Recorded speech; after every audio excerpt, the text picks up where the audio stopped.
Hi everyone. आप सभी स्वस्थ और मस्त होंगे। मैं भी अच्छी हूँ। स्टोरी का नाम ये कैसी दीवानगी, एपिसोड 20। वेदिका के बार बार नॉक करने से वो गुंडा आकर डोर ओपन करता है और पूछता है, क्या हुआ? वेदिका कहती है, वो बाथरूम जाना है मुझे। वो गुंडा असमंजस में पड़ जाता है कि क्या करे। वेदिका खड़े स्वर में कहती है, सोच क्या रहे हो? जाने दो मुझे। तुम्हें मैनर्स नहीं पता क्या? वो बेचारा अब भी सोचे जा रहा था कि क्या करे। दरअसल वो बहुत सीधा साधा बंदा था। पता नहीं कैसे इस लाइन में आ गया था। वो कुछ सोच कर कहता है, ठीक है चलो, लेकिन ध्यान से, कोई होशियारी मत करना। अंजू चुपचाप पीछे सारा तमाशा देख रही थी।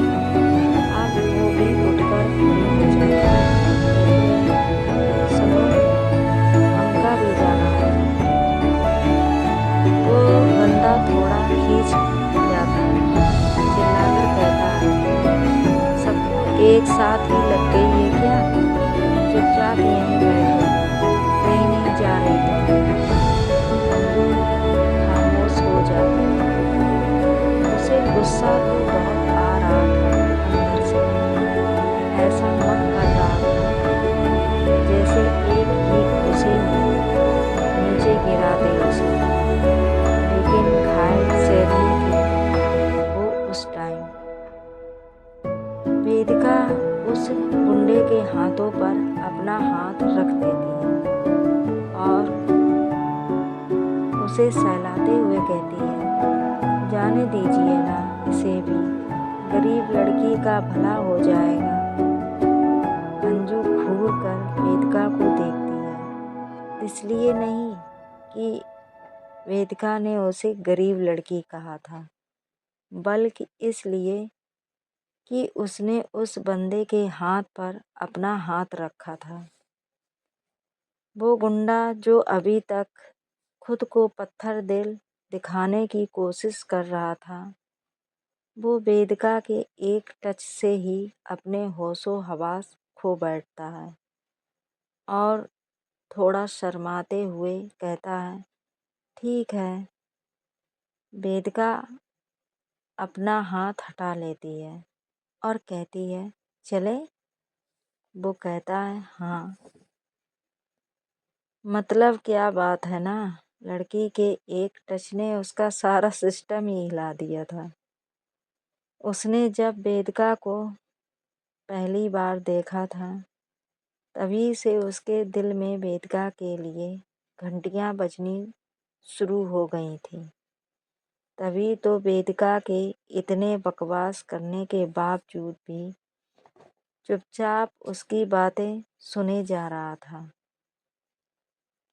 अब जब वेदिका ने सामने से आकर उसे फ्लर्ट करने का मौका दे दिया, तब तो उसकी उम्मीदें जगनी तो बनती थीं। वो उन दोनों को बाथरूम की तरफ ले जाता है। बाकी के गुंडे वहाँ नहीं थे। सब के सब लोग उस समय घूमने गए हुए थे, इसके सारे ही सब कुछ छोड़कर, और इसने यहाँ कांड कर दिया। खैर, वो जो बाथरूम था वो एकदम घर के एग्जिट पॉइंट पर था। वहाँ से सामने से ही बाहर निकलने के लिए एंट्रेंस डोर था। अब तक अंजू को भी अंदाज़ा हो चुका था कि यहाँ इसके सिवा कोई नहीं है। अंजू वेदिका को इशारा करती है कि इसका ध्यान भटकाओ।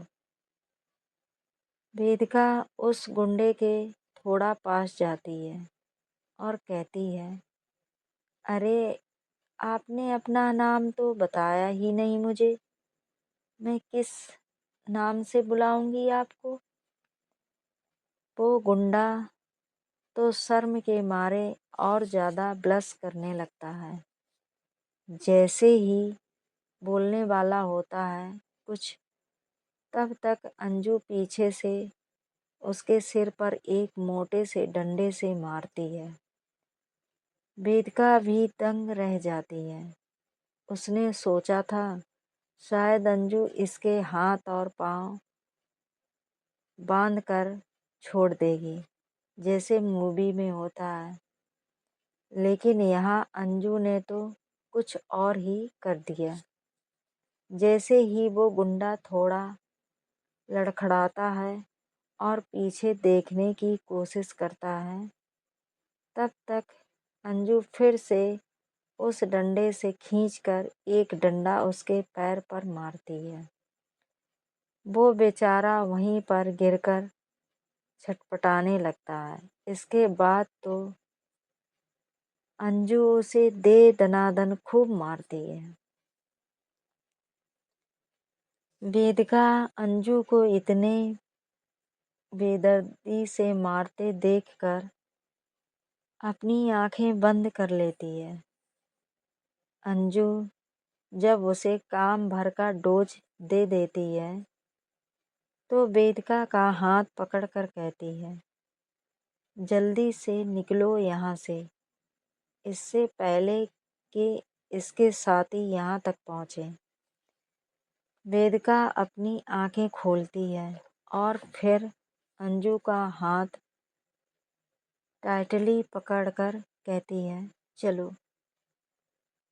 ये दोनों वहाँ के मेन डोर से भागकर जैसे ही बाहर आती हैं तो इनको कुछ गाड़ियों का शोर सुनाई देता है। इन दोनों की सांसें तेज हो जाती हैं। ये लोग भाप जाते हैं कि बाकी के उसके साथी आसपास ही हैं। इसलिए अंजू बिना देर किए वेदिका के हाथ पकड़कर भागने लगती है। वेदिका भी उसका कोई प्रतिरोध नहीं करती। वो भी जिधर अंजू जा रही थी बिना किसी विरोध के उधर ही वो भी भागे जा रही थी। जैसा कि मैंने पहले ही जिक्र किया था कि उन गुंडों ने जहाँ इन्हें किडनैप किया था वो जंगल के बीचों बीच था। तो अंजू वेदिका को लेकर जंगल में ही भाग जाती है। वो सब गुंडे अपना आराम से गाड़ी से उतरकर अंदर आ जाते हैं। तो वो क्या देखते हैं कि उनका आदमी जमीन पर गिरा करहा रहा था। वो उससे पूछते हैं कि तू ऐसे क्यों यहाँ पड़ा हुआ है। वो इशारों में ही उन्हें बताता है कि वो लड़कियां भाग गईं और अभी अभी निकली हैं। वो लोग उसे वहीं छोड़कर जंगल की तरफ दौड़ जाते हैं। इधर वेदिका और अंजू भागे जा रहे थे, हाथों में हाथ लेकर।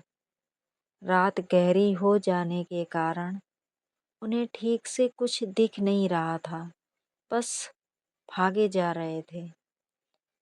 वो गुंडे भी इनके आसपास ही थे। उनके पास गन था। उनके बॉस ने उन्हें वार्निंग दिया था कि जहाँ भी देखो दोनों को गोली मार दो। रात के 10 बज रहे थे और इनका जंगल में छुपन छुपाई चल रहा था। इधर वेदिका के घर पर अब कोहराम मचा हुआ था। इस वक्त तक घर के हर सदस्य को पता चल चुका था कि वेदिका गायब है। सबसे ज़्यादा परेशान अरुणा जी थीं। उनकी हालत और ख़राब हो रही थी। अपने पति से बार बार पूछ रही थी, बेदू का कुछ पता चला? इधर डॉक्टर साहब भी बार बार पुलिस को कॉल लगाए जा रहे थे, उनसे अपडेट ले रहे थे कि सर्च ऑपरेशन कहाँ तक पहुँचा है। अब सारे पुलिस वाले उसी एरिया में घूम रहे थे। वेदिका को ढूंढने के लिए। सबको तो यही लगता था कि वेदिका ही गायब हुई है। इधर अंजू के आदमियों में भी खलबली मची हुई थी। सब अंजू का फ़ोन बार बार ट्राई कर रहे थे, लेकिन कोई जवाब नहीं मिल रहा था। अंत में टिंकू मिनिस्टर साहब को कॉल करके सब कुछ बता देता है।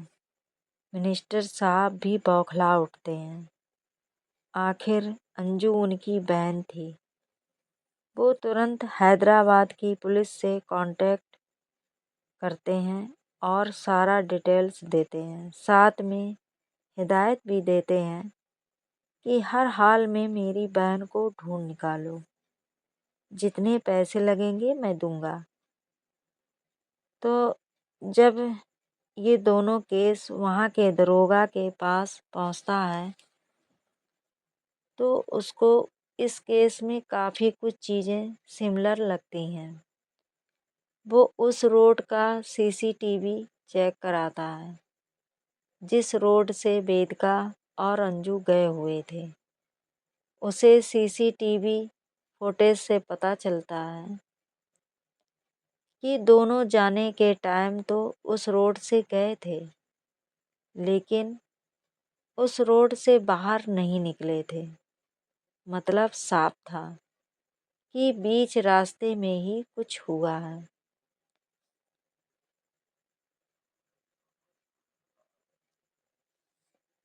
वो दरोगा उस रास्ते में इंक्वायरी कर रहे अपने फोर्स को इन्फॉर्म करता है कि एक और लड़की गायब हुई है, तो उसे भी ढूंढो। वो सारा डिटेल उनके पास सेंड कर देता है। अब तो पुलिस जो इंक्वायरी के लिए निकली थी वो और तेज़ी से अपना सर्च ऑपरेशन चलाने लगते हैं। इधर अंजू और वेदिका बेसुध होकर भागे जा रहे थे। तब तक होता कुछ यूं है कि वेदिका का पैर मुड़ जाता है और वो धम्म से नीचे गिर जाती है। जैसे ही वो गिरती है उसके मुंह से एक जोरदार चीख निकलती है, आह! अंजू भी हैरान हो जाती है कि ये क्या हुआ। वो तुरंत नीचे बैठती है और वेदिका से पूछती है, क्या हुआ? वेदिका से कुछ बोला नहीं जा रहा था। उसे तो बहुत जोर से दर्द हो रहा था क्योंकि उसका पैर मुड़ गया था, जिसके कारण उसके पैर में मोच आ गई थी। अब वो जो गुंडे थे उनको भी वेदिका की चीख सुनाई दे जाती है। अब वो भी उसी दिशा में आगे बढ़ने लगते हैं जिस दिशा में ये दोनों थे। और सबसे ज़्यादा डरावनी बात तो ये थी कि उनके हाथों में गन था। वेदिका अभी भी लगातार चीखे जा रही थी। ऐसा लग रहा था जैसे लाइफ में पहली बार चोट लगी हो उसे। अंजू उससे कहती है, देखो हमका पता है तुमका बहुत चोट आई है, लेकिन अभी तुम चुपचाप नहीं नहीं हुई तो हम दोनों पकड़े जाएंगे। वेदिका तिलमिलाकर कहती है, तुम्हें मेरी चोट नहीं दिख रही? उन गुंडों की ही पड़ी है तुमको। मैं चिल्लाऊंगी, जो होना होगा हो जाएगा। अंजू बोलती है, तुम बावली हो का? अगर उन्होंने एक बार पकड़ लिया ना, तो ई बार तो मार ही डालेंगे हम दोनों को। वेदिका कहती है, दुश्मनी तुमसे है, मुझसे नहीं। मुझे क्यों मारेंगे? मैं बुला रही हूँ उन्हें, मुझसे नहीं भागा जाएगा। अब बोल दूंगी मैं कि उनको जितना पैसा चाहिए मैं दे दूंगी, देखना छोड़ देंगे मुझे आराम से। अंजू कहती है, ठीक है, चलो चीख के दिखाओ, इतनी हिम्मत है तो। वेदिका बोलती है,